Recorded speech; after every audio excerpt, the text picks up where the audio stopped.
നമസ്കാരം, news prime മലയാളത്തിലേക്ക് സ്വാഗതം.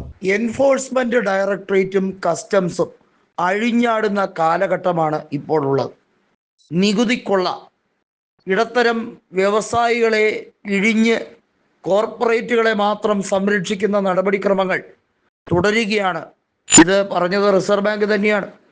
മുൻ ഗവർണറായ രഘുറാം രാജനെ തേജോവധം ചെയ്യാൻ BJP നേതൃത്വം തയ്യാറെടുത്തപ്പോൾ അന്ന് രഘുറാം രാജൻ പറഞ്ഞൊരു വാക്കുണ്ട്: ഇന്ത്യ സാമ്പത്തിക കടത്തിൽ പൊയ്ക്കൊണ്ടിരിക്കുന്നു, അത് വർദ്ധിച്ചു വരുന്നു, അത് ജനങ്ങൾ അതിന് ഉത്തരം പറയേണ്ടി വരുന്ന സാഹചര്യം വിദൂരമല്ല. സാധാരണക്കാരുടെ നെഞ്ചിലേക്കാണ് ഈ രീതിയിൽ കടം പെരുകുന്നത്. ഇത് തെറ്റായ നടപടിയുടെ ഭാഗമായി ഉണ്ടാകുന്നതാണ്.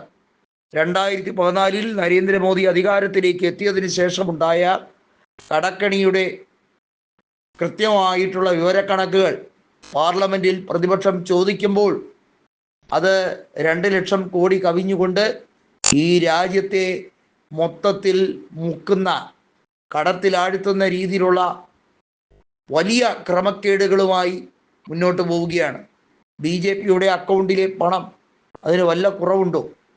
BJPക്ക് തെരഞ്ഞെടുപ്പുമായി ബന്ധപ്പെട്ട് ചെലവഴിക്കാൻ കഴിയുന്ന പണത്തിന് എന്തെങ്കിലും രീതിയിലുള്ള പ്രശ്നമുണ്ടോ? ഇല്ല. ഈ രാജ്യം അസന്തുലിതാവസ്ഥയിൽ മുന്നോട്ട് പോവുകയാണ് എന്നുള്ളത് ആർക്കെങ്കിലും പറഞ്ഞു കൊടുക്കേണ്ട കാര്യമുണ്ടോ? സെബി ചെയർപേഴ്സൺ ആയിരുന്ന മാധവിപുരി ബുച്ച് എങ്ങനെയൊക്കെയാണ് തട്ടിപ്പ് നടത്തിയത്? ഈ രാജ്യത്ത് സ്മൃതി ഇറാനി വിളിച്ചു പറഞ്ഞ നഗ്ന സത്യമുണ്ട്.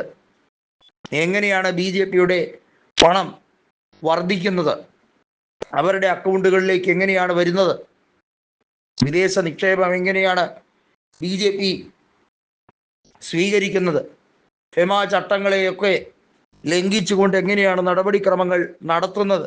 ക്രിപ്റ്റോ കറൻസി മുതലായ രീതിയിലുള്ള അസാൻമാർഗീയ രീതിയിലൂടെ എങ്ങനെയാണ് സ്വത്ത് സമ്പാദനം ഉണ്ടാക്കിയെടുക്കുന്നത് എന്നുള്ളത് ഉൾപ്പെടെ ഇപ്പോൾ റിസർവ് ബാങ്ക് ഏറ്റവും ഒടുവിൽ സൂചനകൾ നൽകിക്കൊണ്ടിരിക്കുന്ന സാഹചര്യം.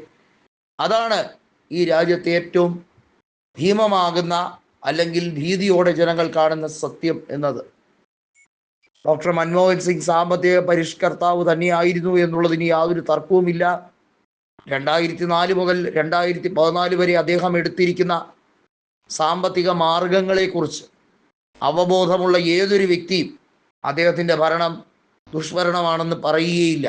കോമൺവെൽത്ത് അഴിമതി, അതുപോലെ തന്നെ സുരേഷ് കൽമാദിയുടെ വിഷയമൊക്കെയാണല്ലോ യുണൈറ്റഡ് പ്രോഗ്രസീവ് അലയൻസിൻ്റെ സർക്കാരിനെ ചുഴറ്റിയെറിഞ്ഞത്. BJP ഇവിടെ ചെയ്യുന്നത് അതിലും വിനാശകരമായിട്ടുള്ള കാര്യങ്ങളാണ്. കോൺഗ്രസിനെ സംബന്ധിച്ചിടത്തോളം അവരുടെ സഖ്യകക്ഷിയായിരുന്ന പലരും അവരോട് വിശ്വാസം കാണിക്കാതെ നടത്തിയ 2G സ്പെക്ട്രം അഴിമതി ഉൾപ്പെടെയുള്ള കാര്യങ്ങൾ, അന്ന് DMKയുടെ മന്ത്രി നടത്തിയ അഴിമതി ഉൾപ്പെടെയുള്ള കാര്യങ്ങൾ വലിയ ചർച്ചയാകുമ്പോൾ ഇവിടെ ഈ രാജ്യത്തിൻ്റെ പൊതുമേഖലാ സ്ഥാപനങ്ങളെ മൊത്തത്തിൽ വിറ്റഴിച്ച്, മൊത്തത്തിൽ ഊറ്റി റിസർവ് ബാങ്കിനെ വരെ വിൽക്കാൻ തയ്യാറായി നിൽക്കുന്ന കേന്ദ്ര സർക്കാരിൻ്റെ പരിഷ്കരണ നയങ്ങളെയാണ് നമ്മൾ ഫേസ് ചെയ്യേണ്ടി വരുന്നത്.